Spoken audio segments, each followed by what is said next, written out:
Hello friends, welcome back to my channel Stories Hub. आज हम सुनेंगे मुंशी प्रेमचंद की कहानी मनोवृत्ति। इस कहानी के द्वारा मुंशी प्रेमचंद जी ने बताया है कि कैसे लोग बिना किसी के बारे में जाने उसके लिए एक मनगढ़ंत धारणा बना लेते हैं। चलिए अब कहानी सुनते हैं। एक सुंदर युवती प्रातःकाल गांधी पार्क में बिलौर के बेंच पर गहरी नींद में सोई पाई जाए, यह चौंका देने वाली बात है। सुंदरियाँ पार्कों में हवा खाने आती हैं, हंसती हैं, दौड़ती हैं, फूल पौधों से खेलती हैं, किसी का इधर ध्यान नहीं जाता।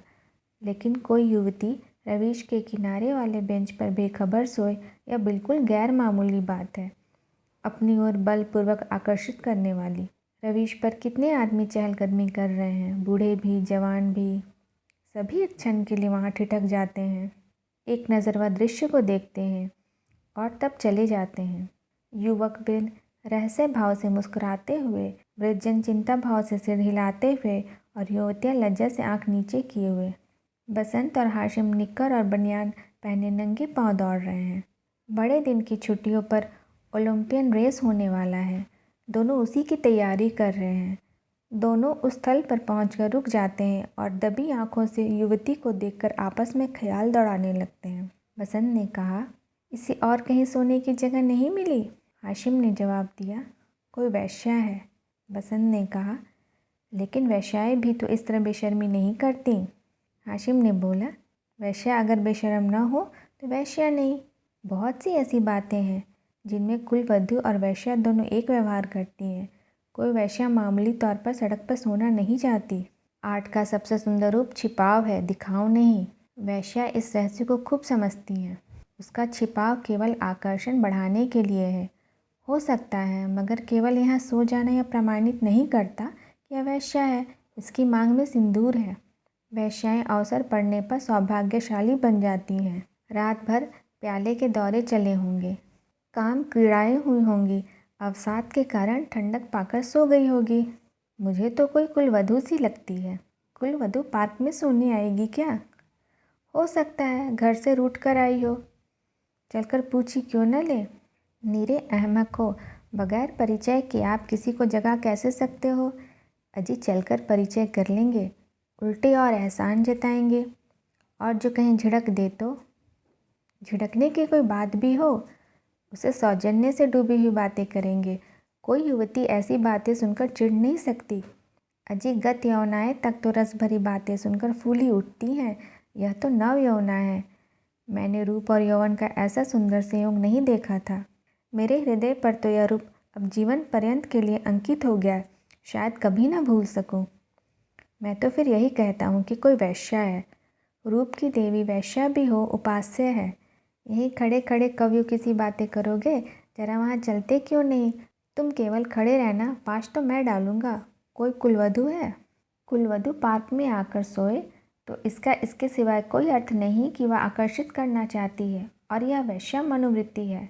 आजकल की युवतियाँ भी तो फॉरवर्ड होने लगी हैं। फॉरवर्ड युवतियाँ युवकों से आंखें नहीं चुराती। हाँ, लेकिन है कुलवधू। कुलवधू से किसी तरह की बातचीत करना मैं बेहूदगी समझता हूँ। तो चलो फिर दौड़ लगावे। लेकिन दिल में तो यह मूर्ति दौड़ रही है। तो आओ बैठें। जब वह उठकर जाने लगे तो उसके पीछे चले। मैं कहता हूँ वेश्या है और मैं कहता हूँ कुलवधू है, तो 10-10 की बाजी रही। दो वृद्ध पुरुष धीरे धीरे जमीन की ओर ताकते आ रहे, मानो खोई जवानी ढूंढ रहे हों। एक की कमर झुकी हुई है, बाल काले, शरीर स्थूल। दूसरे के बाल पके हुए हैं पर कमर सीधी, एक हरा शरीर। दोनों के दांत टूटे पर नकली दांत लगाए, दोनों की आंखों पर ऐनक। मोटे महाशय वकील हैं, छरहरे महोदय डॉक्टर। वकील, देखा यह 20वीं सदी की करामात? डॉक्टर, जी हाँ देखा। हिंदुस्तान दुनिया से अलग तो नहीं है, लेकिन आप इसे शिष्टता तो नहीं कह सकते। शिष्टता की दुहाई देने का अब समय नहीं है। किसी भले घर की लड़की वेश्या है साहब, आप इतना भी नहीं समझते? वेश्या इतनी फूहड़ नहीं होती, और भले घर की लड़कियां फूहड़ होती हैं। नई आज़ादी है, नया नशा है। हम लोगों की तो बुरी भली कट गई, जिनके सिर आएगी वह झेलेंगे। अफसोस, जवानी रुखसत हो गई, ज़िंदगी जहन्नुम से बदतर हो जाएगी। मगर आँख तो नहीं रुखसत हो गई, वह दिल तो नहीं रुखसत हो गया। बस आँख से देखा करो, दिल जलाया करो। मेरा तो फिर से जवान होने को जी चाहता है।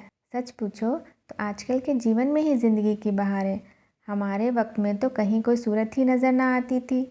आज तो जिधर जाओ हुस्न ही हुस्न के जलवे।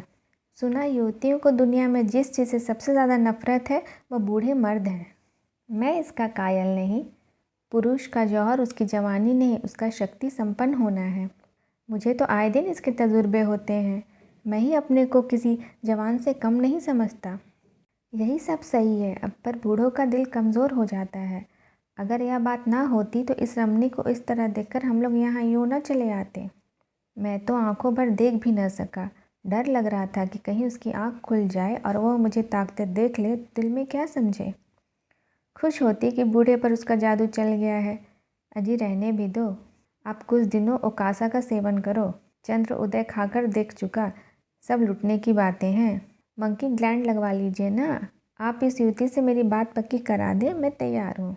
हाँ, यह मेरा ज़िम्मा है, मगर भाई हमारा भी हिस्सा रहेगा। अर्थात यह कि कभी कभी मैं आपके घर आकर अपनी आंखें ठंडी कर लिया करूँगा। अगर आप इस इरादे से आए तो मैं आपका दुश्मन हो जाऊँ। ओहो, आप तो मंकी ग्लैंड का नाम सुनते ही जवान हो गए। मैं तो समझता हूँ यह भी डॉक्टरों ने लूटने का एक लटका निकाला है। अरे साहब, इस रमणी के स्पर्श में जवानी है। आप हैं किस फेर में? उसके एक एक अंग में, एक एक चितवन में, एक एक मुस्कान में, एक एक विलास में जवानी भरी हुई है। ना 100 मंकी ग्लैंड, ना एक रमणी का बाहुपाश। अच्छा, कदम बढ़ाइए, मुवक्किल बाहर आकर बैठे होंगे। यह सूरत याद रहेगी। फिर आपने याद दिला दी। वह इस तरह सोई है इसलिए कि लोग उसके रूप को, उसके अंग विन्यास को, उसके बिखरे हुए केशों को, उसकी खुली हुई गर्दन को देखें और अपनी छाती पीटें। इस तरह चले जाना उसके साथ अन्याय है। वह बुला रही है और आप भागे जा रहे हैं। हम जिस तरह दिल से प्रेम कर सकते हैं, जवान कभी कर सकता है? बिल्कुल ठीक है। मुझे तो ऐसी औरतों से साबिका पड़ चुका है जो रसिक बूढ़ों को खोजा करती हैं। जवान तो छिछोरे, अस्थिर और गर्विल होते हैं। वे प्रेम के बदले कुछ चाहते हैं, यहाँ निस्वार्थ भाव से आत्मसमर्पण करते हैं। आपकी बातों से दिल में गुदगुदी हो गई। मगर एक बात याद रखिए, कहीं उसका जवान प्रेमी मिल गया तो मिला करे। यहाँ ऐसे से नहीं डरते। आपकी शादी की कुछ बातचीत थी तो? हाँ थी, मगर अपने ही लड़के जब दुश्मनी पर कमर बांधे तो क्या हो। मेरा बड़ा लड़का यशवंत तो मुझे बंदूक दिखाने लगा। यह ज़माने की खूबी है। अक्टूबर की तेज़ धूप हो रही थी। दोनों मित्र निकल गए। 2 देवियाँ, एक वृद्धा, दूसरी नौयौवना पार्क के फाटक पर मोटर से उतरी और पार्क में हवा खाने आई। उनकी निगाह भी उस नींद की मारी युवती पर पड़ी। वृद्धा ने कहा, बड़ी बेशर्म है। नवयौवना ने तिरस्कार भाव से उसकी ओर देखकर कहा, ठाठ तो भले घर की देवियों के हैं, बस ठाठ ही देख लो। इसी से मर्द कहते हैं स्त्रियों को आज़ादी नहीं मिलनी चाहिए। मुझे तो कोई वैश्या मालूम होती है। वैश्या ही सही, पर उसे इतनी बेशर्मी करके स्त्री समाज को लज्जित करने का क्या अधिकार है? कैसे मज़े में सो रही है, मानो अपने घर में है। बेहयाई है। मैं पर्दा नहीं चाहती, पुरुषों की गुलामी नहीं चाहती, लेकिन औरतों में जो गौरवशीलता और सलज्जता है उसे नहीं छोड़ना चाहिए।